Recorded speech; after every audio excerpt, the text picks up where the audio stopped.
Chapter 2, Mishnah 2. This Mishnah presents the second testimony of Rabbi Hanina, which is also recorded in Zavachim, chapter 12, Mishnah 4.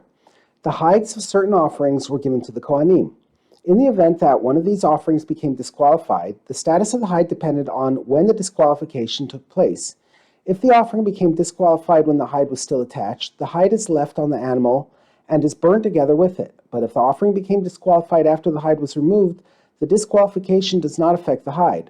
Rather, the hide is given to the Kohanim as usual.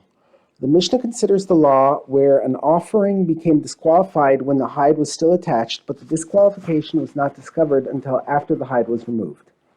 Rabbi Hanina, the administrator of the Kohanim, said, "In all my days I never saw a hide taken out on its own to be burned in the place of burning." Rabbi Hanina testified that once the hide was removed from an offering, it was never taken to be burned. This shows that after the hide is removed, it is not burned under any circumstances, even if the offering is later discovered to have been disqualified from the start. Rabbi Akiva applies this principle to a similar situation. The hide of a blemished bechor is permitted for use by the Kohanim unless there was a disqualification in the animal's shechita. Rabbi Akiva deals with a case where the shechita was assumed to be valid when it was performed, but was later found to be invalid.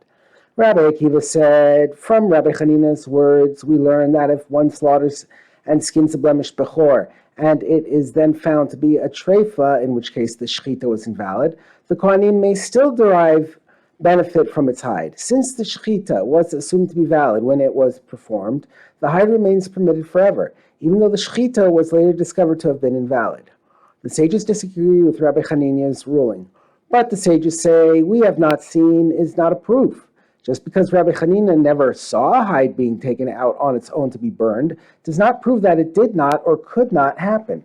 Rather, the law is that the hide of a disqualified offering is taken out to the place of burning, even if the disqualification is not discovered until after the hide was removed.